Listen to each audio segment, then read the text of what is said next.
오늘 교회에게 주신 말씀 주제가요, 미혹된 나입니다. 요즘 계속 미혹에 대해서 전하게 하시는데요. 근데 사실 이것은 굉장히 성경적이죠. 주님께서도 미혹을 조심하라고 명백히 말씀해 주셨고, 사실 구약 성서에도 보면은 선지자를 보내신 이유가 많은 사람들이 미혹됐기 때문입니다. 우상, 거짓, 그런 가짜들에게 미혹돼서 하나님을 섬기지 않고 하나님을 두려워하지 않고 그런 우상 숭배를 했고 거짓에 속아서 자기를 사랑했기 때문입니다. 그래서 결국 미혹되지 않는 것이 주님 오시기 전에 성도로서, 믿음의 사람으로서 가장 중요하게 생각해야 되고 그 삶에서 그것이 구별이 돼야 된다고 여깁니다. 여러분 잘 아시다시피 우리는 지금 고국을 떠나서 해외 타향살이를 하고 있는 사람이잖아요. 오늘 찬양에도 나왔지만 우리는 본향에 하나님이 우리와 영원히 살기를 원하시는 것을 알기 때문에 본향에 대한 그 소망이 있는 사람들은 사실은 세상에 대한 미련이 점점 작아져야 된다고 생각합니다. 저도 실제로 세상에 대한 미련이 정말 많이 작아진 상태입니다. 근데 우리가 어쨌든 육신이 세상을 살고 있는 자이기 때문에 현실을 우리가 살펴봤을 때 저희들은 지금 타향살이를 하고 있고 나름대로 또 이 외국에서 한국 출신인 사람으로서 살고 있습니다. 그래서 우리가 실제로 피부로 느끼고 깨닫고 경험했던 것들이 많이 있는데요. 우리가 세상 어디에 있든지 진정한 그리스도인이라면 저희는 어떻게 해야 할까요? 어떠한 영적 상태에 있어야 될까요? 그것을 저에게도 많이 물어봤던 것 같아요. 내가 정말 크리스찬인가? 그리스도인이라는 말이 사실 쉽게 할 수 없는 말인데 우리는 너무 교회 용어화돼서 그런지 많이 너무나 사용했던 것 같습니다. 제 경우에. 근데 진정한 그리스도인이라는 것은 예수님과 함께 동행하는 자인데 예수님 안에 거하는 자인데 과연 어떤 상태에 있어야 될지요. 내가 미국에 있든 영국에 있든 일본에 있든 한국에 있든 캐나다에 있든 그 외 나라들에 있든 동이라는 것은 그리스도인이라는 것은 하나님과 함께 한다는 것이죠. 하나님의 말씀 안에 거하고 예수 그리스도와 동행하는 것이죠. 그래서 어렵지 않습니다, 사실은. 진정한 그리스도인은 형제와 이웃을 사랑합니다. 그러므로 어디 있든지 서로 뜨겁게 사랑하지 않고 그리고 말씀에 나온 것처럼 나그네를 섬기지 않는 그런 삶 있잖아요. 그러니까 제가 살아왔던 삶이에요. 그래서 저는 너무 잘 알아요. 머리로는 알고 있죠. 고아 불쌍하죠. 과부 불쌍합니다. 저 어릴 때 초등학교 때 반에서 꼭 한두 명은 고아가 있었어요. 그래서 제가 그때 감정이나 느낌을 기억하고 있어요. 그리고 그 친구의 표정도 기억나요. 물론 머리로는 알지만 제 삶에 고아와 과부와 나그네를 정말로 그들에 대해서 긍일히 여기거나 마음 진심으로 생각하거나 실제로 행함으로 섬긴 일이 전혀 없었다는 것입니다. 근데 분명히 예수께서는 열매로 그들을 알지니라 하셨다는 것이죠. 그리고 행함의 믿음에 대해서 우리가 그동안 무명 채널을 통해서는 최소한 너무나 많이 선포되었습니다. 그러므로 다시 한번 말씀드리면 내가 진정한 크리스찬이라면 제 삶에 형제와 이웃을 뜨겁게 사랑하는 것이 증거가 있어야 된다는 거예요. 열매가 있어야 된다는 거예요. 근데 그렇지 않으면서 내 입으로만, 내 생각으로만 나는 하나님을 사랑하고 예수님을 믿어요 하는 것이 너무나 큰 오류라는 것입니다. 사실은 주님과 관계없는 삶인데 왜 주께서 주여 주여 하는 자를 나는 너희들을 도무지 모른다고 하실 수밖에 없는지에 대한 큰 고민이 없으면 우리는 미혹됩니다. 그러니까 저도 미혹당한 상태에 있었던 것이죠. 미혹당했더니 어떤 일이 벌어지냐면 계속 거짓을 좋아합니다. 저도 거짓이고 저와 만나는 사람도 거짓이에요. 특히 이 말세에 그냥 우리 얘기를 하죠. 우리 딴에 복음으로 깨어나서 구별됐다고 생각할 수 있잖아요. 우리가. 그러니까 그것이 뭐 나쁘다고 하는 게 아니죠 지금. 그리고 우리 외에도 그런 분들이 많이 계실 것입니다. 곳곳에. 그래서 복음으로 깨어나서 구별됐다는 것은 사실 감사한 일이고 좋은 일이에요. 근데 그렇게 생각하는 우리를 포함한 그런 사람들이 있는데 그리고 심지어는 우리가 깨닫기에 배도한 자들, 배도교회들, 우상 숭배하는 자들과 떨어져서 따로 예배하고 우리가 정말로 구별돼서 뭔가 그들과는 다르다 이렇게 생각하면서 예배하는 분들이 있다라는 것입니다. 근데 여기서 보니까요. 주께서 무엇을 비춰주셨냐면 우리 스스로는 의로울 수 없잖아요. 그래서 예수 그리스도를 통하지 않고는 어떠한 일도 영적으로는 선한 길로 갈 수 없는데, 이상하게 사람으로부터 나오는 것, 그러니까 사람의 어떠한 생각, 사람의 메시지, 사람의 주장들을 우리가 따르고 믿고 있다라는 거예요. 많은 사람들이. 그래서 심지어는 성경에 기록하셨잖아요. 사실은 이 마지막 때를 말씀하신 거죠. 이 마지막 때에는 사람들이 자기가 듣고 싶은 얘기를 해주는 사람을 찾아 선생을 많이 둔다고 했습니다. 자기 가려운 곳을 시원하게 해줄, 자기 귀를 아주 즐겁게 해줄 사람들을 많이 따른다고 했습니다. 그래서 지금 그런 현실인데요. 우리가 내가 깨어났고 구별된 믿음 안에 있다고 하면서 저희처럼 한국을 나온 사람들이 있죠. 근데 저희는 그냥 인생에서 그냥 그런 일들이 벌어져서 어떤 분은 우연히 나오고 어떤 분은 유학하러 오고 어떤 분은 이민하러 오고, 그러니까 이런 이유가 있잖아요. 근데 또 어떤 분들이 계시냐면 한국에 전쟁이 나기 때문에 그 전쟁을 피해서 나온 분들이 있다는 거죠. 그래서 그것을 그들은 탈항국이라는 용어로 정립이 됐습니다. 탈항국이라는 용어가 됐어요. 근데 과연 이것이 정말 주님과 관계 있는 것인가? 이것이 진리인가? 이것에 대해서 정말 깊이 고민해야 됩니다. 탈항국은 할 수 있습니다. 하나님이 인도하시면. 근데 중요한 거는 자기들끼리 탈항국을 했기 때문에 우리는 구별됐고 우리는 안전하다라고 서로 위로하게 돼요. 그런데 그 실제 속마음이 어떠냐, 이것이 중요하다는 것입니다. 실제 속마음이 만약에 여전히 삶에 대해서 불안해한다던가, 그리고 그 불안함이 커져서 두려움이 된다면, 성경이 말씀하시는 것은 두려움이 있는 사람은 하나님을 사랑하는 게 아니라는 거예요. 이 불안함은 여러 가지 모양으로 우리 삶에서 나타나는데요. 형제에 대해서, 그러니까 다른 사람에 대해서 인색해지거나 오해하거나 결국 또 미워하게 됩니다. 이 두려움은, 하나님을 사랑하는 사람은 정말로 세상에서 오는 두려움이 없어야 되는데, 자기는 하나님을 사랑하고 하나님을 믿기 때문에 괜찮을 거라고 하지만, 그러니까 제가 지금 말씀드린 건 꼭 탈한국한 사람만 얘기한 게 아니에요. 한국에 있는 사람도 마찬가지예요. 한국에서 광화문에서 소위 애국 집회라는 걸 할 때 막 추운데도 새벽에 밤새면서 하는 분들 많았잖아요, 오랫동안. 그러다가 건강도 나빠지신 분이 계실 거란 말이죠. 근데 우리는 그 겉모습을 보고 아, 정말 의롭다, 아, 정말 애국자다, 또 이렇게 잘못 착각을 하는 경우가 있었다라는 거예요. 그러니까 세상을 두려워해서 그 새벽에 이슬을 맞으면서 그 자리에 있다면 그것은 하나님과 관계가 없다라는 거예요. 이해되시죠?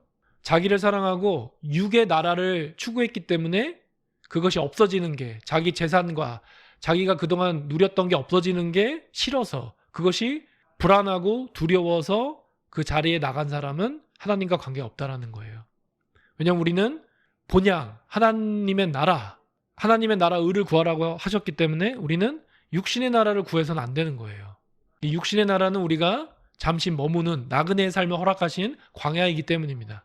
그래서 가장 중요한 것은 속사람인데요. 겉으로 사랑하는 척, 섬기는 척 하지만 실제 속사람은 서로 불신하고 시기하고 원망하고 불평한다는 것이죠. 그리고 결국 미워하고 그 미움들이 나타납니다. 그렇다면 이런 상태의 사람들이 과연 진리 안에 있는 것인가? 그럴 수 없죠. 그러므로 우리 모두는요, 이 시대를 바라보면서 하나님이 이런 것들을 보여주셨잖아요. 내가 그 사람일 수도 있고, 내가 그곳에 속한 사람일 수도 있고, 그것을 보게 하는 사람일 수도 있고, 그렇죠? 그러면 이것을 진리에 비추어서 각 사람이 겸손히 정말 살펴봐야 되는 거예요. 하나님의 뜻을 구해야죠. 그런데 저에게 비춰주신 것은 이 시대에, 이 말세에 대부분 믿노라 하는 자들, 자기들은 그리스도인이라고 하죠. 믿노라 하는 자들의 실상이 믿음이 없다라는 현실입니다. 디모데후서 1장 7절을 시작으로 이 말씀에 대해서 묵상하게 하셨습니다. 하나님이 우리에게 주신 것은 두려워하는 마음이 아니요 오직 능력과 사랑과 절제하는 마음이니, 하나님께서는 우리에게 비겁함의 영을 주신 것이 아니라 능력과 사랑과 절제의 영을 주셨습니다. 아멘. 언급드렸지만 한국의 전쟁의 심판 확정이라는 이 메시지로 꽤 많은 사람들이 한국을 떠났다고 합니다. 수백 명 된다고 해요. 그리고 그 중에 어떤 사람들은 뉴스에도 나왔더라고요. 그런데 이거는 저의 개인적인 생각입니다. 한국에 전쟁이 난다고 나오지 않았으면 어땠을까? 그러니까 속칭 그 탈환국이란 것이 한국에 전쟁이 확정됐기 때문에 나온 것이 아니라 한국이 소돔과 고모라처럼 너무나 하나님 앞에서 음란하고 악하고 패역하기 때문에 자기의 믿음을 지키기 위해서 하나님이 부르신 곳으로, 오늘 찬양처럼 부르신 곳에서 하나님을 영과 진리로 예배하기 위해서 나왔다면 어떨까, 이런 생각을 해봤습니다. 분명히 그런 분들 계십니다. 저는 그렇게 깨닫습니다. 그런데 무엇이 문제냐? 한국에 전쟁이 일어나기 때문에, 그리고 그것은 심판 확정이기 때문에 나오지 않는 자들, 즉 탈환국을 하지 않는 자들은 같은 영이 아니라고 하는 거예요. 아니, 이런 미친 소리가 통한다니, 저는 이것이 더 놀랍습니다. 다시 한번 말씀 읽겠습니다. 하나님이 우리에게 주신 것은 두려워하는 마음이 아니요 오직 능력과 사랑과 절제하는 마음이니. 일단 이 부분을 잘 보겠습니다. 제가 아까 두 가지 버전을 읽은 거예요. 혹시 절이 생각보다 기네라고 하신 분이 계실 수 있으니까. 하나는 개역개정이고 하나는 새 번역인 것 같습니다. 여기서 두려운 마음이 나오죠. 두려워하는 마음이라는 것은 실제로 하나님을 두려워하지 않는 혼에게 있는 것입니다. 아멘 되시나요? 하나님을 두려워하면요, 그 외 다른 것을 두려워할 수가 없어요. 즉 세상을 두려워하는 마음이 조금이라도 있다면 하나님을 신뢰하지 않는 거예요. 그래서 하나님이 우리에게 주신 것은 두려워하는 마음이 아니라고 하시는 것입니다. 이 사도를 통해서 선포하게 하셨죠. 무슨 말이냐면 전쟁 심판이 확정됐다는 이 메시지 자체가, 이 용어 자체가 모든 사람에게 두려움을 줍니다. 아닌가요? 멀쩡한가요? 저는 제가 한국에 있었으면 어땠을까 생각해 봤거든요. 근데요, 이것까지 제가 같이 생각한 거예요. 이 메시지를 전하는 사람이 내가 생각하기에 하나님의 사람이야. 올바른 복음을 전하는 사람이라고 믿어요. 그러면 저 정말 두려워했을 것 같아요. 무서워했을 것 같아요. 솔직한 고백입니다. 그래서 제가 한국에 있었다면, 그리고 제가 지금처럼 복음을 전한 자가 아니었다면 약간 수동적인 입장이잖아요. 제 말씀 뭔지 아시죠? 그러면 아내에게 야, 우리도 한국 나가야 되는 거 아닌가? 이렇게 얘기할 것 같아요. 진지하게. 근데 이게 큰 함정이죠. 하나님이 제게 말씀하시지 않았는데도. 무엇이 잘못됐죠? 하나님 말씀에 내가 귀를 기울여야 되는데 내가 생각하는 사람에게, 내가 올바르다고 생각하는 사람에게 그 사람의 의견일 뿐인데 그것을 내가 귀를 기울여서 실제로 내가 그것을 행하려고 하네? 이것이 굉장히 두려운 것입니다. 분명히 저는 두려워하는 마음으로 그렇게 했을 것입니다. 그런데 말씀은 그것이 아니라고 합니다. 하나님이 주신 것은 오직 능력과 사랑과 절제하는 마음이라고 하십니다. 이것을 영어로 보면 더 분명합니다. For God has not given us a spirit of timidity, but of power and love and discipline. A spirit of timidity. 이 timidity라는 단어가 조금 어려운 단어예요. 어떤 뜻이 있냐면 두려움이 포함된 뜻인데 조금 겁먹은 두려움 있죠. 약간 비겁해서 자기가 살려고 해서 두려워하는 거. 그러니까 원래 두려움이란 단어는 fear잖아요. fear. 근데 timidity라고 쓴 이유가 있다라는 것이죠. 그래서 다른 버전은 두려워하는 마음이라고 했지만 또 다른 성경의 버전은 비겁함의 영이라고 이렇게 번역을 했습니다. 그래서 이것이 좀 더 원문에 가깝습니다. 그래서 a spirit, 반드시 영이 나와야 됩니다. 그러니까 우리는요, 기억나시죠? 생각이 영을 통해서 들어오잖아요. 그러니까 생각은 영적인 거라고 전했죠. 그러니까 이 비겁함의 영이 우리에게 들어오면 어떻게 될까요? 비겁해지는 거예요. 구분하셔야 돼요. 두려워하는데, 두려워하는 건 본질인데 비겁함으로 두려워하는 거예요. 그러니까 당당하지 않다라는 거예요. 왜요? 자기가 살려고 하기 때문에, 자기를 사랑하기 때문에. 누구든지 자기 생명을 얻으려고 하는 자는 잃을 것이라고 했잖아요. 주님이 왜 그러셨을까요? 비겁하지 말라는 거예요. 주님을 신뢰하라는 거예요. 주님만 신뢰하면 우리가 세상의 두려움에 두려워하지 않습니다. 오직 능력을 주셨다고 했는데요. 이 능력이 뭐예요? 여러분 잘 아시는 거예요. 영어로는 당연히 power죠. 근데 이 파워가 무슨 파워냐면 power through God's ability. 하나님의 능력이에요. 바로 십자가에서 자기의 독생자를 나와 같은 자를 위해 죽이시고 죽은 자 가운데서 3일 만에 살리셨기 때문에, 죽은 자를 살리신, 나는 죽어야 되기 때문에 그 심판을 받아야 되고요, 죽어야만 되고요, 죽고 나서 예수 그리스도의 그 부활 생명을 통해 나를 살리시기 위해서 그 놀라운 일을 행하셨던 것입니다. 그래서 그 능력이에요. 그래서 예수의 이름에 능력이 있습니다. 아멘. 그리고 사랑. 너무 중요하죠? 이 사랑 원문을 찾아봤습니다. 저는 왜 원문을 찾았냐면 여러분에게 설명하려고 찾은 게 아니에요. 이 원문이 당연히 이거겠지 해서 확인해 보려고 찾았습니다. 무슨 원문이었냐면 아가페, 진리의 사랑. 그래서 찾아봤더니 정말로 아가페였습니다. 원문이. 그리고 절제의 영. 이게 매우 중요합니다. 실제 원문은 이 스피릿이에요. 마음이 아니에요. 물론 마음이 틀리다는 건 아니에요. 이 영적인 것을 통해서 우리가 마음이 생기니까. 근데 절제의 영을 주셨는데요. 이게 바로 여러분 잘 아시는 self-control이라는 영어 표현이 있죠. 그거와 같은 거예요. 그리고 다른 단어로는 디스플린이라고 했는데 이 디스플린은 뭐냐면 어떠한 명령이 있잖아요. 어떠한 규칙이 있잖아요. 그럼 그것에 잘 순응하는 거예요. 잘 따르는 거예요. 그 상태예요. 그러니까 어떻게 우리가 따를 수 있을까요? 자기가 죽고, 그쵸? 자아가 죽었을 때 그 명령에 우리가 따를 수 있잖아요. 순응할 수 있잖아요. 그런 상태예요. 그래서 self-discipline이라는 단어도 있고요. 또 제가 몇 번 전했지만 prudence라는 단어가 있어요. 이 원어의 뜻 중에 prudence. 이게 바로 사려, 분별, 세심, 신중하다는 뜻이에요. prudence. 그럼 여러분 다시 한번 제가 지금 설명을 드렸는데 이것을 잘 헤아리시고 이 말씀을 묵상하십시오. 하나님께서는 우리에게 두려워하는 마음인데 이것은 비겁한 영을 통해 들어오는 거예요. 비겁한 영을 주신 것이 아니라 그래서 이 비겁함의 원어를 또 찾아봤더니 cowardice라는 단어가 있는데 이게 실제로 비겁함이라는 명사입니다. 그래서 형용사로 they are coward 그러면은 비겁자라는 뜻이에요. 겁장이 근데 비겁하게. 그래서 그냥 저한테 물어봤어요.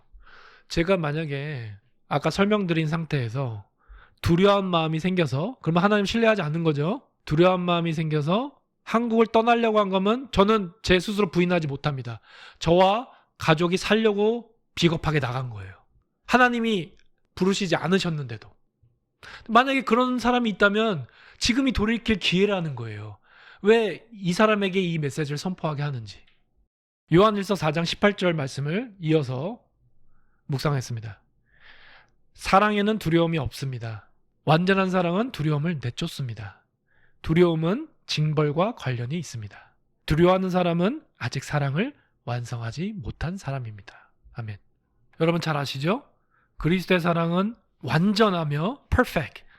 모든 것을 참으며 인내하며 십자가의 승리로 마귀를 멸하시고 예수 그리스도의 이름은 능력이 있기 때문에 마귀를 떠나게 합니다. 아멘이시죠? 그래서 완전한 사랑, 바로 그리스도의 사랑은 두려움을 내쫓는다고 요한일서 4장 18절에 기록하셨습니다.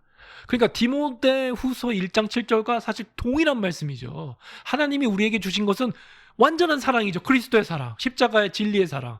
그래서 두려움이 내쫓깁니다. 그래서 사랑에는 두려움이 없다고 하시는 거예요. 아멘. 근데 제가 쉽게 놓칠 수 있는 부분이 있더라고요. 두려움은 징벌과 관련이 있습니다. 이거 쉽게 놓치겠더라고요. 여러분, 하나님을 신뢰하지 않고 자기를 사랑하고 말씀처럼 인내하고 참지 못하는 사람은 사람을 의지하게 됩니다. 말씀 안에서 주님의 말씀대로 이렇게 인내하고 기다리고 하나님보다 앞서가지 않고요. 말씀에 순종하지 않는 그 혼은요. 사람을 의지하게 됩니다. 사람을 믿어요. 사람의 말에 귀를 더 기울입니다. 왜냐하면 눈에 보이는 사람이 자기가 더 쓸모가 있거든요. 그 사람에게 도움을 더 받고 싶은 그 마음이 생깁니다. 그리고 그 사람이 만약에 능력이 있는 사람 같으면 더 그렇다는 것입니다. 그래서 실제로 플랜데믹 시작하고 저를 애타는 마음으로 찾은 사람들이 많았고요. 제가 무슨 능력이 되는 거라고 생각을 한 거죠. 제가 뭔가 특별하고 하나님의 예언자 같고 뭔가 그렇게 생각을 했었을 것입니다. 그래서 제발 좀 만나달라는 사람도 있었고요. 이메일로 정말 너무나 제가 읽기에도 마음이 아픈 그런 인생의 스토리를 보낸 분도 계셨습니다. 근데 그것은 결국 저라는 사람을 의지하려고 했던 거란 거죠. 하나님은 정확하시죠. 사람을 의지한 사람에게는요. 하나님께서 진리로 비춰주시지 않습니다.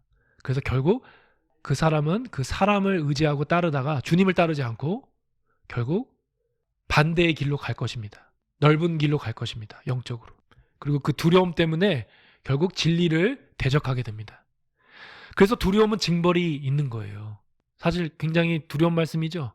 하나님을 신뢰하지 않는 자, 하나님을 믿지 않는 자는 그것이 하나님 앞에서 죄이기 때문에 하나님께서 왜 이스라엘 백성을 광야에서 시체로 엎어지게 하셨나요? 그 마음이 완악하다는 게 하나님이 모든 것을 능력으로 나타내셨음에도 하나님을 신뢰하지 않았잖아요. 그래서 그 징벌이 바로 이스라엘 백성은 옛사람은 다 죽는 것이었습니다. 두려워한 사람은 아직 사랑을 완성하지 못한 사람이라고 하십니다. 하나님이 원하신 게 뭘까요? 그리스도와 못 박히면 그리스도로 말미암아 그의 믿음으로 말미암아 사랑을 완성할 수 있는 거예요. 그래서 믿음, 소망, 사랑 이 셋 중에 제일이 사랑인 것입니다. 진리의 사랑. 그리고 이 진리의 사랑을 받지 않는 자는 하나님께서 강력한 미혹을 보내십니다. 이게 놀라운 복음이죠. 많은 사람들이 아직도 깨닫지 못하는 복음입니다. 읽어도. 왠지 아세요? 그럴 리가 없다고 생각하기 때문에. 자기를 사랑하는 하나님이.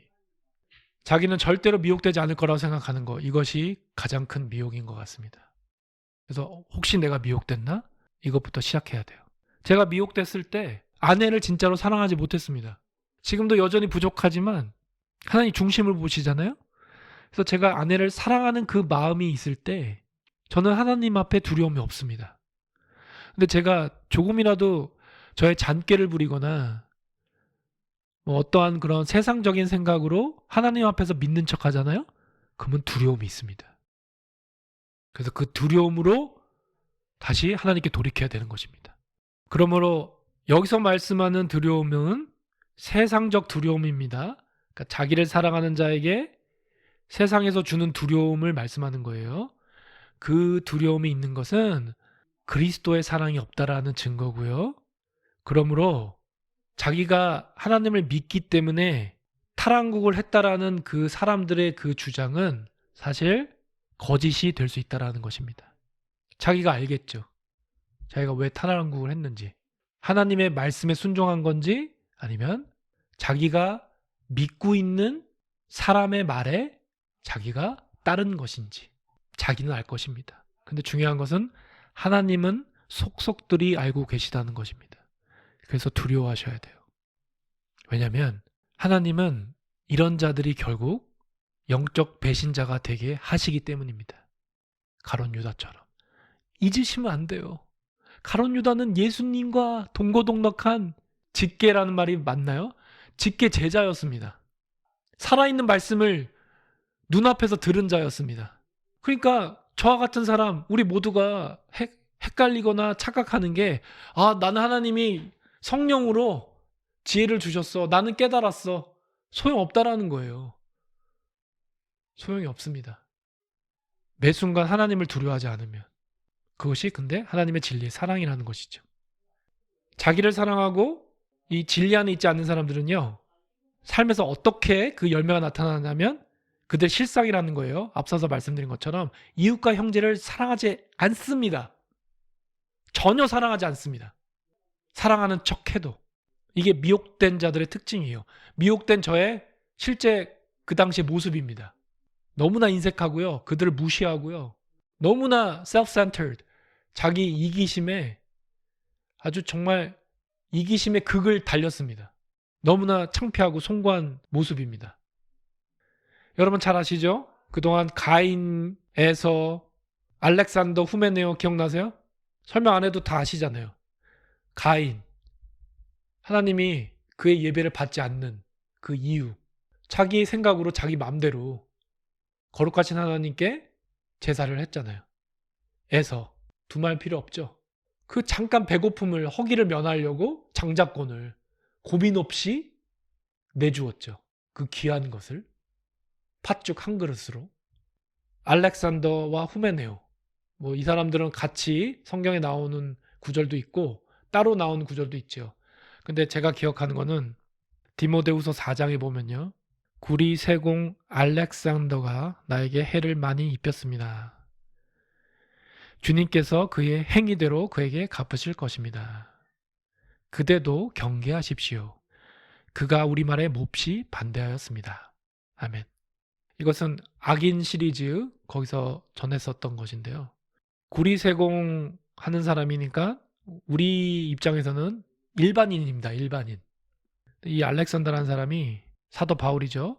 해를 많이 입혔다고 기록했습니다. 근데요, 이것을 있잖아요. 우리 인본주의 교회적 측면에서 서로 그 거짓 에로스 사랑하는 그 인본주의 측면에서 보면요. 사도 바울은요. 남에 대해서 지금 험담하는 거예요. 아닌가요? 그 측면에서 한번 보세요.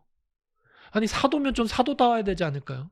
사도답게 좀 넓은 아량으로 포용하고 감싸줘야 되지 않을까요? 근데 어떻게 이렇게 정확하게 직업까지 얘기하면서 구리세공 알렉산더가 이름 정확하죠? 나에게 해를 많이 입혔다라고 말씀하셨고 기록하셨을까요? 그리고 사실 그 다음에는 이 사람 입장에선 저주잖아요. 주님께서 그의 행위대로 페이백 갚으실 것입니다. 징벌하신다는 거잖아요. 이 사람은요. 사도들이 전한 그 진리에 몹시 반대했다고 합니다. 그러니까 누누이 말씀드렸던 것처럼 우리는 정말로요. 지체를 사랑하잖아요. 그리고 긍휼히 여긴다는 걸 사랑한다는 게 동시에 나와 같이 여기니까 주님 앞에 제가 불쌍한 자잖아요. 그래서 그 긍휼로 은혜로 사는 거잖아요. 동일한 거예요. 지체에 대한 그 마음이. 그래서 그 지체를 살리기 위해서 사랑하기 때문에 진리로 권면하죠. 혹은 책망하죠. 사랑한 자를 징계하고 책망하노라. 동일한 거죠. 근데 그때 바로 그 사람의 영적 소속이 드러납니다. 돌이켜 회개하는 자인가? 말씀에, 하나님의 말씀에. 아니면 대적하는 자인가? 영적 소속이 드러나요. 진리로 책망했을 때, 진리로 권면했을 때. 그 전에는 안 일어납니다. 이런 일이. 왜냐하면 거짓 사랑에 다 숨어있기 때문에. 그리고 기억나시죠? 거짓 겸손. 성경에서 정확하게 기록하셨잖아요. 거짓 겸손까지. 그래서 이것이 꽁꽁 숨겨져 있습니다. 그리고 뱀과 같이 교묘하게 일부러 감추는 자들도 있습니다. 들킬까 봐. 근데 그들은 실제로 영적으로 진리를 대적한 상태입니다. 그래서 사도를 통해서 하나님이 전했던 그 복음에 몹시 반대하였다고 기록하셨습니다. 그러므로 그들을 경계하라고 합니다. 그러니까 같이 하면 안 되는 거예요. 구별이 돼야 되는 거예요. 뭐 덮어주고 뭐 사랑하고 이것이 거짓이라는 거예요. 하나님께서 그 행위대로 그에게 갚으신다고 하셨기 때문에. 얼마나 많은 괴롭힘을 했으면 거짓 증거하고 말쟁이처럼 악한 말을 했으면 많은 해를 입혔다고 이렇게 기록을 하셨을까요? 근데요, 제가 최근에 무엇을 보게 됐냐면요. 전 하나님이 이렇게 보여주셨다고 저는 스스로 깨닫습니다. 이 탈왕국을 믿고 따르는 자들 있잖아요. 일단 외치는 자는 접어두고 탈왕국에 대해서 같이 아멘하지 않으면 다른 영이라고 이들이 합니다. 실제로 카더라가 아니에요. 그러면 이 탈왕국이 진리라는 거죠. 이 사람들은. 근데 어떻게 탈왕국이라는 것 자체가 진리가 될 수 있을까요? 여러분 한번 깊이 생각해 보십시오. 이거는 명백히 진리가 아닙니다. 이것도 구분 못하면 그냥 죄송하지만 복음과는 전혀 관계가 없는 분이죠. 불의에 매인 바 된 그 혼입니다. 이 도와 상관이 없다고 마술제기 시몬에게 사도 베드로가 경고했잖아요. 기억나시죠? 진리가 아닌데 이것을 진리처럼 붙들고 있다면 그것은 필시 사로잡힌 것인데 이 경우 그것을 전한 사람에게 사로잡혔다라는 것입니다. 그래서 다른 말을 일체 듣지 않습니다. 탈왕국을 확신합니다. 진리처럼. 이 말씀 그대로예요. 그가 우리 말에 몹시 반대하였습니다. 만약에 그냥 제 얘기로 가져올게요. 저에게 그것이 미혹이라고 전하게 하셨습니다. 지난 몇 주 동안. 그러면 하나님께서는 그것이 미혹이기 때문에 거기서 돌이킬 자를 하나님이 긍휼히 여기시고 돌이킨 것을 원하셨기 때문에 전하게 하시는 거죠. 그러면 그것에 계속 대적하는 자들은 누구일까요? 바로 디모데후서 4장 14절에 알렉산더와 같은 자입니다. 두려워하셔야 됩니다. 주님의 징벌이 있습니다. 그 권면을 듣지 않고 믿음의 책망과 진리의 책망을 들었을 때 우리는 정말 그 자리에서 주의 십자가로 나가시고 더 겸손의 자리를 구해야 되겠습니다. 얀네와 얀불에도 성경에서 생각보다 곳곳에서 말씀을 해주셨는데요. 이 사람들은 구약의 사람인데도 신약 성서에도 기록된 만큼 영적으로 굉장히 중요한 복음의 의미를 가지고 있습니다. 이들은 잘 아시다시피 진리를 대적하여 마음이 부패한 자라고 하셨기 때문입니다. 성경에 그렇게 그대로 기록하셨죠. 그래서 믿음에 관하여는 버림받은 자들이라고. 그러니까 제게 계속 이 말씀을 묵상하고 또 선포하게 하시는 이유가, 그냥 제가 만약이라고 한번 해볼게요. 만약에 믿음에 관하여 버림을 받을 자들이 많기 때문에 하나님께서 그것을 원하지 않으신 이유라면 어떻게 되는 거냐는 것이죠. 믿음에 관하여 버림받잖아요. 그러면은 주님 오시기 전에, 심판이 임하기 전에 이미 심판받는 거예요. 영적으로 사형 선고입니다. 그게 성경적이에요. 항상 말씀드리잖아요. 아나니나와 삽비라, 즉결 심판. 거짓 선지자 하나냐, 그쵸? 몇 달 뒤에 죽었잖아요. 타락한 선지자 발람, 그도 칼에 죽었잖아요. 그러니까 주님이 다시 오시기 전에 이미 믿음에 관하여 버림받았기 때문에 이미 죽은 자예요, 그들은. 근데 이들이 진리를 대적하고 마음이 부패한 자라고 성경은 기록하셨습니다. 마술쟁이 시몬, 제가 말씀드렸죠.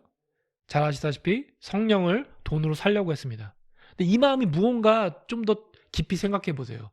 혹시 내 안에 이런 비슷한 마음이 있을 수 있나? 이런 마음을 하는 사람들이 과연 누굴까? 저는요, 자기의 믿음, 사람들이 얘기하는 그 영성 있잖아요, 영성. 약간 영적인 그런 능력을 얻기를 원하잖아요. 그리고 그런 것이 있는 듯한 사람은 또 사람들이 막 우러러보고 막 따르잖아요. 맞죠? 그 마음과 저는 다르지 않다고 봅니다.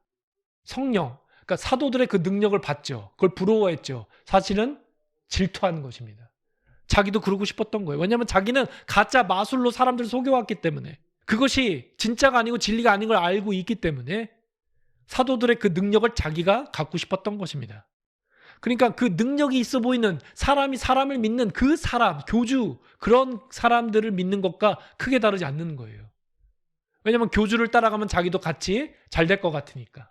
근데 그 사람들은요, 그 마음에 악독이 가득하고 불의의 메인바 됐다고 하나님은 경고하셨습니다.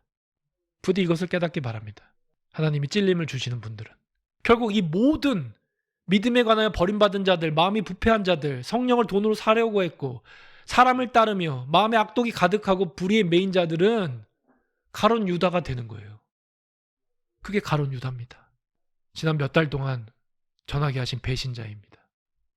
사람을 따르는, 자기를 믿고 자기를 사랑하고 이 인본주의 배신자의 표본입니다. 가룟 유다가. 여러분, 저는 정말 이 말씀을 제가 두려움으로 받지 않았던 것을 너무나 죄송스럽게 생각하고 있습니다. 그래서 아내를 통해서도 이 말씀을 믿음의 책망으로 주신 거예요. 저와 여러분이요, 심지어 천사의 말을 하잖아요.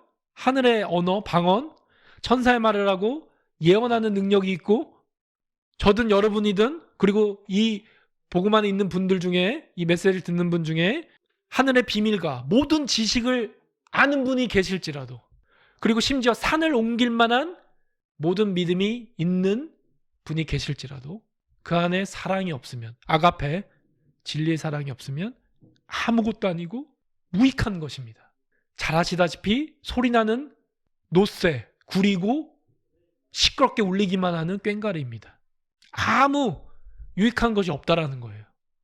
그래서 정말 내가 하나님을 사랑하는 거라면 이웃을 나와 같이 사랑하는가를 먼저 살펴봐야 되는 거예요. 아니, 사랑하는 제 지체가 이 탈항국이 미혹이라는 것과 형제를 사랑하는 것이 도대체 무슨 관계냐 이렇게 물어봤잖아요, 제게. 저는 정말 솔직히 충격 먹었습니다. 아, 이 정도구나. 우리가 하나님의 말씀을 전혀 붙잡고 있지도 않고 깨닫고 있지도 않는구나. 그 탈항국을 외치고 그것을 진리처럼 확신한다면서 믿고 있는 사람들 안에 형제와 이웃을 사랑하고 있는가가 먼저가 돼야 된다는 거예요.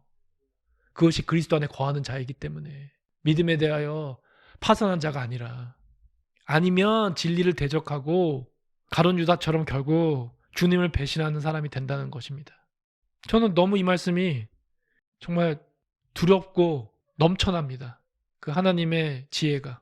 모든 비밀과 모든 지식을 여러분이 알아도, 제가 알아도 스스로 높아지기만 할 것 같아요. 저 같은 경우는. 내가 이거 완전 직접 계시받았는데, 한국 전쟁 심판 이거 내가 계시받았는데, 막 사람들이, 당신은 선지자입니다. 만약 이러면 저는 제 스스로 높아져서 제가 뭐가 된 줄 알 것 같습니다. 제일 위험한 때죠.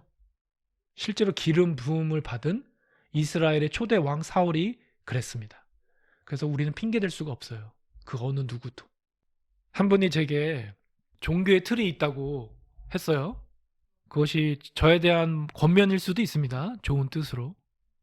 그러니까 저를 직접 만난 분이 이렇게 얘기한 거예요. 근데 저는 솔직히 정확히 어떤 기준으로 그 말을 했는지 잘 모르겠습니다. 여러분 잘 아시다시피 종교성이라는 게 있죠. 이 종교성은 종교의 틀과는 다른 것입니다. 그래서 제가 설명을 좀 잠깐 드리고 싶어요. 주님을 예배하는 사람들에게 종교의 틀이 우리가 있다고 얘기할 수 있습니다. 근데 이것은 좀 짧은 생각인 것 같습니다.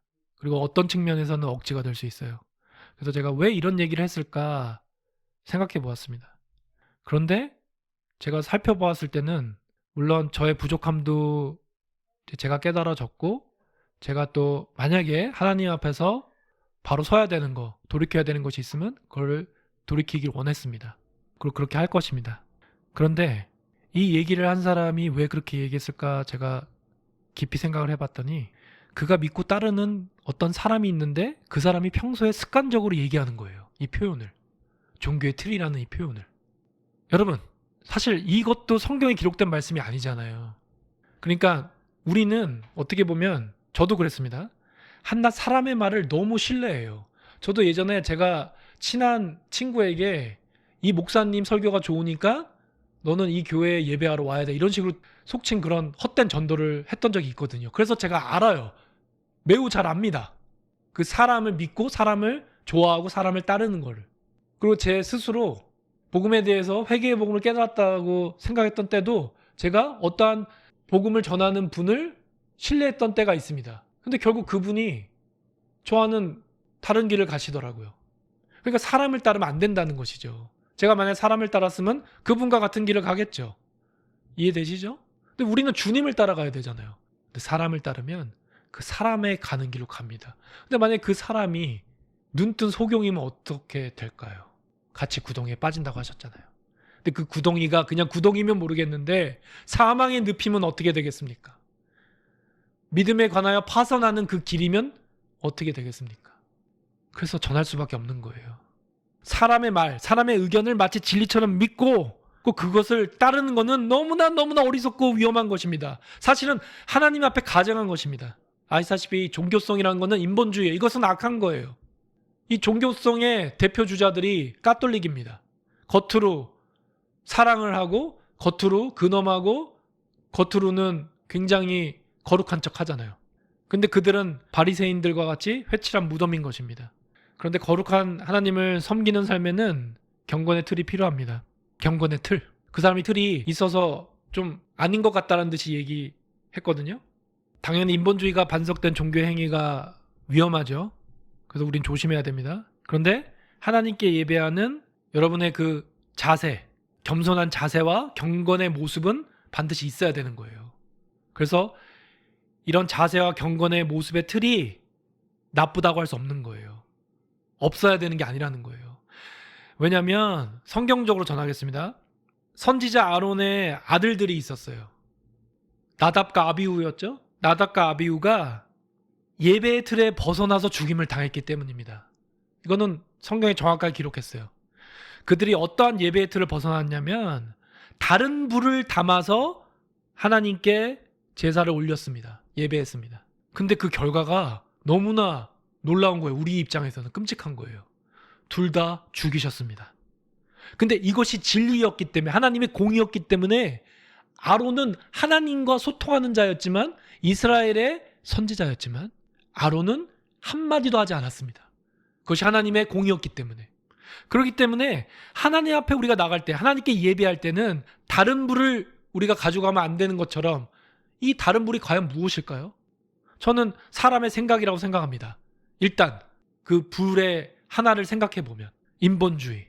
그래서 성경에는 그 불이 여호와 앞에서 나와서 그들 삼켰다고 증거합니다. 그들이 여호와 앞에서 죽었다고 기록하셨습니다.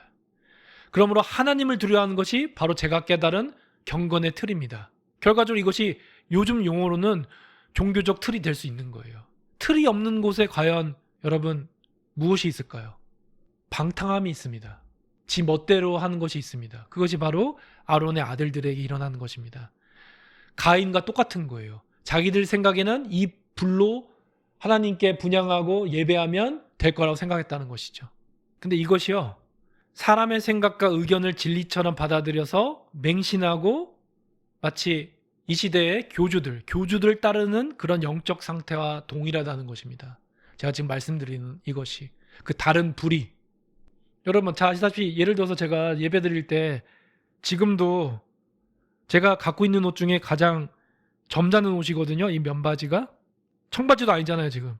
그러니까 추리닝을 입고 예배를 안 드리는 이유가 있죠. 그럼 제가 추리닝을 입지 않고 이렇게 포멀한 옷을 입고 점잖은 옷을 입고 예배 드리는 게 종교의 틀일까요?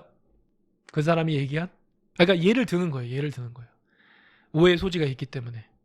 그러니까 어떤 사람이 이렇게 얘기하더라고요. 아휴, 우리가 진리로 자유케 된 자인데 아유, 누워서 예배하면 어떻고 뭐 이러면 어때요? 이런 식으로 얘기하는 사람이 실제로 있어요? 그러면 우리가 예배 들어올 때 그냥 비키니 입고 해도 되겠네요? 아니, 그러니까 이런 식으로 되는 거예요. 이것이 바로 현대 기독교를 무너뜨린 뉴 에이지입니다. 본질을 다 왜곡시키는 거, 틀어버리는 거.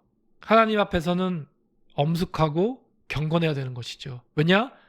주를 두려워함으로, 하나님을 경외하기 때문에, 그 자세로 나가기 때문에. 여러분, 제가 깨달은 진정한 자유는요, 하나님을 두려움으로 나오는 거예요. 진정한 자유는 하나님이 두렵기 때문에, 위대하시기 때문에, 그 안에서 내가 보호받고 있기 때문입니다. 그래서 자유를 누리는 거예요. 진리의 사랑 안에 있기 때문에 내 안에 두려움이 없습니다. 여러분, 아브라함이 이삭을 바쳤을 때 만약에 세상의 두려움이 있으면 어떻게 했을까요? 불순종했죠. 하나님 어떻게 제 아들을, 제 씨로 유일하게 나온 이 유일한 아들을 하나님 죽이라고 하십니까? 이 마음이 들었겠죠. 이렇게 대꾸했을 수도 있습니다. 세상을 두려워했다면. 인본주의, 사람 기준. 근데 아브라함은 하나님을 두려워했습니다. 하나님만 두려워했습니다. 여러분, 그래서 아브라함의 믿음을 우리가 본받는 거죠. 그랬더니 하나님께서 모든 일을 형통케 하십니다. 공의대로, 진리대로. 아멘. 하나님이 다 공급하시죠. 거기에 나무에 걸려서 도망가지 못하고 있는 숫양이 있었잖아요. 만약에 아브라함이 사람을 신뢰했잖아요. 인본주의 안에 있어서. 그러면 아브라함 어디 가요? 아들 데리고. 만약에 그 사람에게만, 그건 당신만 알고 계세요. 하나님이요, 제 외아들 이삭을요 산채로 바치라고 합니다. 번제로. 그럼 그 사람이 뭐라고 했을까요? 아니요, 그러면 안 돼요. 그러시면 큰일 납니다. 사람이 만약에 이렇게 권면했다면, 이 사람의 말에 영향을 받았다면 어떻게 됐을까요? 그래서 하나님께서는, 사실 저는 이렇게 깨달았거든요. 그 말씀 읽을 때마다 저는 이렇게 깨닫습니다.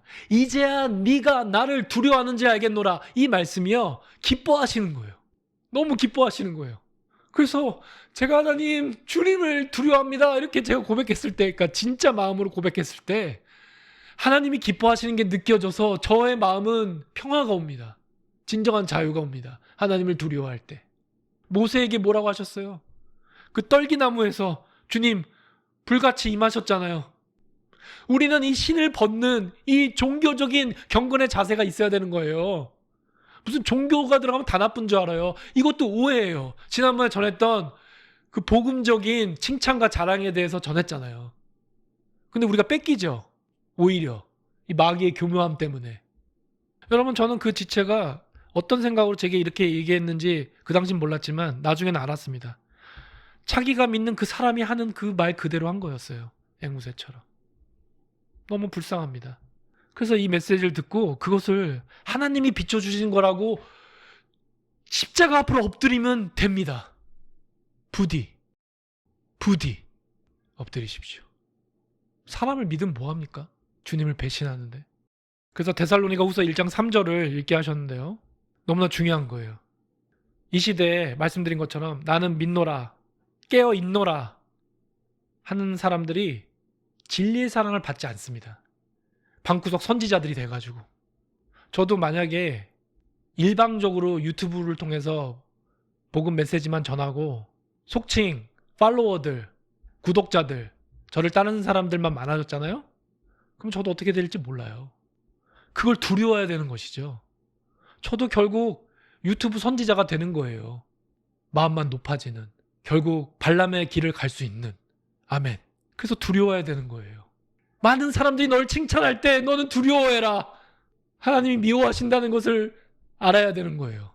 그래서 결국 진리는 뭐라고 하시냐면 믿음, 소망, 사랑, 이 중에 가장 중요한 건 사랑입니다. 진리의 사랑.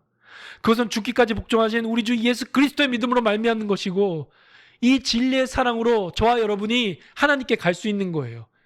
이 진리의 사랑을 그리스도를 통해서 우리가 받고 깨달아서, 그래서 공의로우신 하나님을 우리가 사랑할 수 있는 거예요. 그 진리의 사랑을 받은 자는 실제로 삶에서 이웃과 형제를 진짜로 사랑합니다. 이걸 계속 전하게 하세요. 왜냐하면 제가 그렇게 안 살았기 때문에 너무나 이것을 잘 알고 있거든요. 너무나 큰 찔림이 있거든요. 특히 이 복음에 대해서. 그러니까 타락국에서 나가 있으면 뭐 하냐고요. 실제로 형제, 이웃을 사랑하지 않고 있는데. 근데 이 메시지를 들으시는 분 중에 씁쓸한 분들이 있을 거예요. 왜냐하면 아내와 남편이 하나가 아니기 때문에. 근데 너무 이 부분에 대해서 자기 연민으로 가지 마십시오. 어떻게 보면요, 분명히 기회가 있었지만 그 기회를 놓친 건 나예요. 그래서 그 대가 지불을 하게 하십니다, 하나님은. 그런데 하나님 선하시죠. 그러면 그것이 남편이 될 수도 있고 아내가 될 수도 있지만 그 사람을 살리려고 하시는 거예요. 결국은 그 아내를 통해서, 남편을 통해서. 아내와 남편이 진짜 서로 사랑합니다. 그러므로 우리는 하나님께만 엎드리시면 돼요. 하나님께 나가서 겸손의 그 영적 상태에 있으면 되는 거예요. 가난한 심령으로. 그럼 주님이 지혜 주시고 인도하십니다. 그리고 결국 영적으로는 우리 주 예수께서 우리의 신랑이십니다. 저는 정말 묻고 싶어요. 그 미혹의 소리를 듣고, 사람의 소리를 듣고 그것을 진리처럼 여기며 그것을 듣고 타락국을 한 사람들이 그들의 삶에서, 그리고 그들의 가정에서 이웃과 형제를 사랑하고 아내와 남편이 하나가 돼서 사랑함으로 자녀도 부모와 서로 신뢰하고 사랑하고 있는지. 여러분, 그것이 아니라면 두려워하시라는 거예요. 무언가가 많이 잘못된 것이기 때문에. 지금이라도 돌이킬 자를 하나님이 찾으시는 거라고 깨닫습니다. 지금이라도.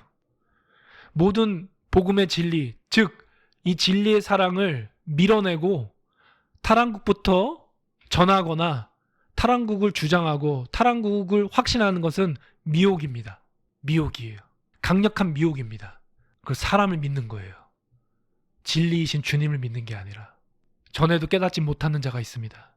아까 말씀처럼 알렉산더는 사도를 통한 그 복음의 진리를 몹시 반대했기 때문입니다. 그것은 어쩔 수 없습니다. 데살로니가 후서 1장 3절, 형제들아 우리가 너희를 위하여 항상 하나님께 감사할지니 이것이 당연함은 너희의 믿음이 더욱 자라고 너희가 다 각기 서로 사랑함이 풍성함이니. 아멘. 믿음이 자라나는 증거가 있어요. 저도 깨닫지 못했던 것입니다. 여러분, 믿음이 자라는 증거가 있어요. 사랑함이 넘쳐나는 거예요. 서로 뜨겁게 사랑하라? 어떤 상태에서 뜨겁게 사랑할까요? 사랑이 넘치기 때문에. 너무나 사랑스러운 거예요. 지체가 그리스도 안에서. 여기서도 너희가 다 각기 서로 사랑함이 풍성함이니. 이것을 새 번역에서는 이렇게 번역했습니다. 형제자매 여러분, 우리는 여러분을 두고 언제나 하나님께 감사를 드릴 수밖에 없습니다. 그렇게 하는 것이 당연한 일이니, 당연하다고 하십니다.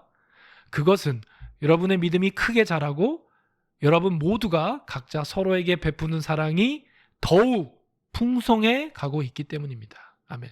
We are bound to thank God always for you, brethren, as it is meet, because that your faith groweth exceedingly, and the charity of every one of you all toward each other abounds. 그래서 abounds라는 단어가 풍부해진다는 단어인데요. 여기에 키워드가 무엇가 나오죠? 사랑이 나오죠. 이 사랑이 원문을 찾아봤더니 역시 the charity, 아가페입니다. 진리의 사랑. 그러니까 믿음이 자라나는 증거가 나타나는데 그 증거는요, 아가페, 진리의 사랑이라는 것입니다. 그래서 이 진리의 사랑의 결과, 열매는 서로에게 베푸는 사랑이 더 풍성해진다는 것입니다. 아멘. 다시 한번 말씀드립니다.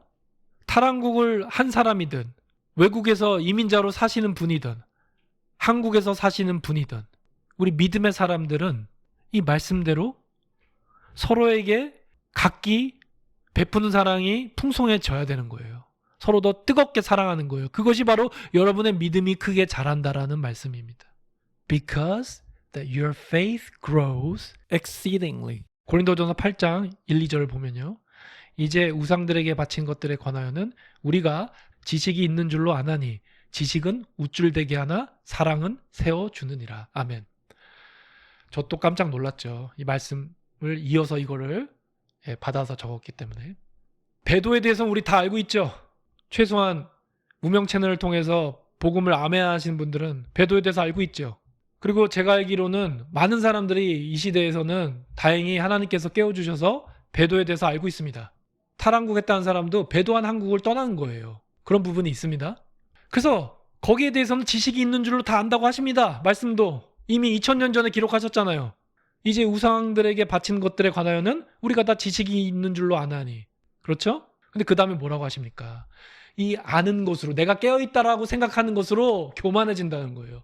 지식은 우쭐되게 하나. 여러분, 그냥 저에게 얘기하겠습니다. 제가 아까도 말씀드렸지만 제가 하나님의 계시를 받아서 어떠한 것을 메시지를 선포했어요. 그때 사람들이 막 놀라워하고 막 저를 선지자로 대우해 줍니다. 그럼 어떻게 될까요? 우쭐댑니다. 그래서 결국 교주까지 되는 거예요. 아니야, 그 사람은 그럴 리가 없어요. 그럼 그 사람은 최소한 기름 부음 받은 이스라엘의 초대왕 사울보다는 낫다라는 거네요. 참 대단한 사람이네요. 대단한 사람이에요. 그 사람은 그럴 리가 없다라는 이 말을 하는 그 혼이 바로 그 사람에게 사로잡힌 사람입니다. 이렇게 얘기해도 못 깨달아요. 그 완악함이, 그 고집이 진짜 절구의 공의로 빻아도 안 벗겨진다고 하셨기 때문에. 지식은 우쭐대게 하지만 사랑은 세워준다고 하십니다. 아멘. We know that we all have knowledge. Knowledge makes arrogant. But love, but이라고 나오죠? But love edifies. 여기서 edify라는 단어는 한국말로 하자면 덕성을 기르다. 이런 말 있죠. 교화시키다. 그런 뜻이 있는 단어입니다. 그래서 먼저 읽은 성경은 세워주다, 덕을 세우다 이런 뜻으로 이렇게 번역을 했습니다. 그런데 여기서 love가 나오죠. 사랑. 이 사랑도 동일하게 아가페입니다. 놀랍지 않으세요? 제가 확인해 보려고 다 찾아봤어요. 다 아가페예요. 진리의 사랑.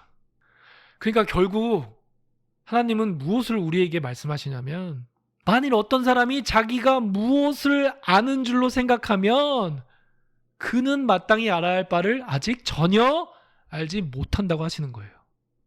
교만 때문에. 그 높아진 마음으로. 여러분, 이 말씀, 이 진리에 아멘 해야 됩니다. 우리가. 그리고 순종해야 됩니다. 만일 어떤 사람이 자기가 무엇을 아는 줄로 생각하면, 무명, 네가 뭐 아는 줄로 너 생각하지? 네가 세상의 모든 지식을 다 알고 있다고 생각하지? 하늘에서 계시를 받았다고 생각하지? 그런데 제가 조금이라도 우쭐대거나 교만함이 있다면 실제 저는요, 아는 것이 아니라 마땅히 알 것도 모르는 그런 미련한 자가 되는 것입니다. 마땅히 알아야 할 거를 전혀 알지 못하면 어떤 상태일까요? 영적으로는 당연히 미련한 자이지만 그것이 믿음의 결과로는 믿음의 파선한 자입니다. 항상 배우나 진리를 깨닫지 못한다고 하시죠? 미련한 여인들. 똑같은 것입니다. 그러므로 여러분 잘 들으십시오. 탈한국을 외친 사람은 미혹입니다. 그리고 그것을 믿고 따르는 것도 다 미혹입니다. 만일 어떤 사람이 자기가 무엇을 아는 줄로 생각하면 여러분 이 말씀 두려움으로 받으십시오. 당장 멈추고 엎드리십시오. 긍휼을 구하십시오. 행여 하나님께서 그를 불쌍히 여기셔서 건져내실까 진정으로 바랍니다. 진리가 아닌 것에 여러분 아멘하는 것은 가장 어리석은 짓입니다. 요한일서 4장 6절 우리는 하나님께 속하였으니 하나님을 아는 자는 우리의 말을 듣고 하나님께 속하지 아니한 자는 우리의 말을 듣지 아니하나니 진리의 영과 미혹의 영을 이로써 아느니라. 사랑하는 자들아, 우리가 서로 사랑하자. 사랑은 하나님께 속한 것이니 사랑하는 자마다 하나님으로부터 나서 하나님을 알고 사랑하지 아니하는 자는 하나님을 알지 못하나니 이는 하나님은 사랑이심이니라. 아멘. 잠깐 여기서 멈추겠습니다. 계속 놀랐습니다. 저는. 그는 마땅히 알아야 할 바를 아직 전혀 알지 못하느니라라고 고린도전서 8장 2절에 나왔죠. 내 백성이 지식이 없어 망한다. 멸망한다고 하셨죠. 근데 방금 읽은 요한 1서 4장의 말씀은 사랑하지 아니하는 자는 하나님을 알지 못한다고 하셨습니다. 그러니까 무엇이냐면요. 우리가 왜 미련한 자가 되냐면 우리 안에 사랑이 없기 때문이에요. 그 진리의 사랑을 받지 않기 때문이에요. 내가 타락국이 진리라고 깨달아서 계시를 받아서 나갔다고 하더라도 내 안에 이 진리의 사랑이 없으면 그것은 헛것을 아는 거라는 거예요. 자기가 무엇을 아는 줄로 생각한다는 거예요. 그런데 그는 마땅히 알아야 이 진리의 사랑을 전혀 알지 못한다는 것입니다. 왜냐? 7절에 뭐라고 하세요? 사랑하는 자들아, 우리가 서로 사랑하자. 하나님은 곳곳에 계속 네가 나를 믿는 자야? 네가 날 사랑한 자야? 너는 서로 사랑을 해야 되라고 말씀하십니다. 타락국하는 게 아니라, 그 사람이 맞다고 그를 옹호하는 게 아니라, 왜 사람을 옹호해요? 이 사람이 틀릴 수도 있겠구나 하면 되는데, 하나님에 속한 자는 말을 듣는다고 기록하셨죠? 하나님에 속하지 않은 자는 말을 듣지 않는다고 분명히 말씀하셨습니다. 근데 이게 엄청난 결과를 가져옵니다. 진리의 영과 미혹의 영의 엄청난 차이예요. 빛과 어둠. 여러분, 사람의 말을 듣지 말고 하나님께 속하십시오. 사람에게 속하지 말고 하나님께 속하십시오. 진리의 영 안에. 그러면 진리의 영 안에 속하는 것입니다. 사람에게 속하면 미혹의 영에 속하는 것입니다. 사람은 진리가 아니기 때문에. 아멘. 그러니까 결국 사랑하는 게 중요한 거예요. 내가 사랑하고 있나, 이것이 제일 중요한 거예요. 왜냐하면 사랑은 하나님께 속한 것이고 하나님은 사랑이시고 사랑하는 자마다 하나님으로부터 나기 때문에 하나님을 안다고 하십니다. 근데 하나님은 몰라요. 왜요? 사랑하지 않으니까. 저처럼 사랑하지 않으니까 예배 시간에 커피 사러 가고, 사랑하지 않으니까 예배 시간에 휴대폰 보고, 사랑하지 않으니까 다른 사람을 우습게 여기고 무시하고 교만함의 극을 달리게 되는 것입니다. 그런 죽을 자에게 예수 그리스도의 핏값으로 나를 죄에서 구해주시고 죄사함을 허락하신 여호와 하나님을 찬양합니다. 9절, 하나님의 사랑이 우리에게 이렇게 나타난 바 되었으니 하나님이 자기의 독생자를 세상에 보내심은 그로 말미암아 우리를 살리려 하심이라. 사랑은 여기 있으니 우리가 하나님을 사랑하는 것이 아니요 나로부터 나오는 사랑은 거짓입니다. 하나님이 우리를 사랑하사 우리 죄를 속하기 위하여 화목제물로 그 아들을 보내셨습니다. 사랑하는 자들아, 하나님이 이같이 우리를 사랑하셨은즉 우리도 서로 사랑하는 것이 마땅하도다. 어느 때나 하나님을 본 사람이 없으되 만일 우리가 서로 사랑하면 하나님이 우리 안에 거하시고 그의 사랑이 우리 안에 온전히 이루어지느니라. 아멘. 이것이 바로 진리가 자유케 하시는 것입니다. 우리 안에 진리의 사랑이 있으면, 그리스도가 계시면 그의 사랑이 우리 안에서 온전히 이루어집니다. 십자가에 이루신 그 복음의 율법의 완성이 우리 안에서 그 죄와 사망의 법에서 우리를 건져내시고 영원한 그 성령의 법으로, 그 생명과 성령의 법으로 우리를 인도하십니다. 온전히 이루십니다. 아멘. 그래서 하나님이 우리를 사랑하신 것을 십자가를 통해서 나타내셨고, 그러므로 우리도 서로 사랑하는 것이 마땅한 것입니다. 이렇게 하나님이 계속 끊이지 않고 사랑하라고 말씀하셨습니다. 하나님은 사랑이시라. God is love. 이거 교회에 크게 붙여놨다고 그랬죠. 근데 이게 마귀가 속여서 거짓사랑, 에로스 사랑을 그렇게 붙여놓은 거라고 몇 번 전했잖아요. 하나님은 사랑이시라, 이 말씀이 진리로 교회 안에 붙여지려면 그 교회의 한 분 한 분이 모두 다 먼저 회개하셔야 됩니다.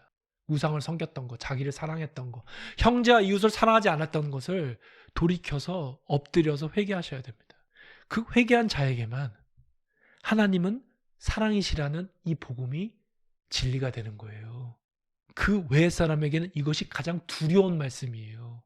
하나님은 사랑이심으로 옛사람은 반드시 죽이십니다. 심판하십니다. 그 거짓의 사람은 하나님은 미워하십니다. 버리십니다. 그래서 요한일서 4장 8절 사랑하지 아니하는 자는, 여러분 정말 많이 묵상하십시오. 내가 정말 내 삶에서 하나님의 계명대로 사랑을 하고 있는가? 진짜 사랑을 하고 있는가? 묵상하십시오.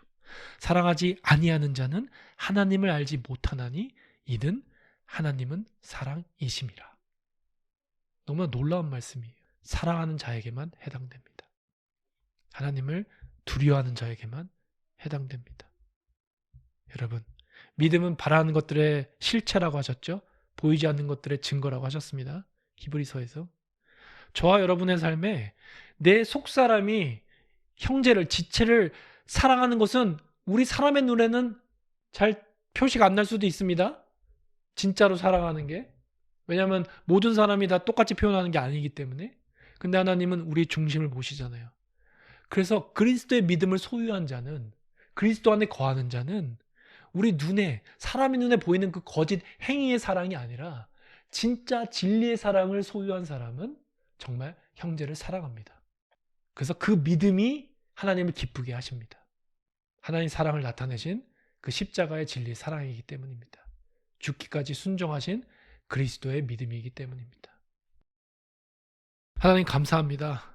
주님, 정말 제 안에 하나님이 원하시는 예수 그리스도로 말미암은 이 진리의 사랑이 있는지 하나님 더 두렵고 떨기를 원합니다. 하나님, 이 사랑이 없는 자는 마땅히 알 바도 모른다고, 전혀 모른다고 하셨습니다.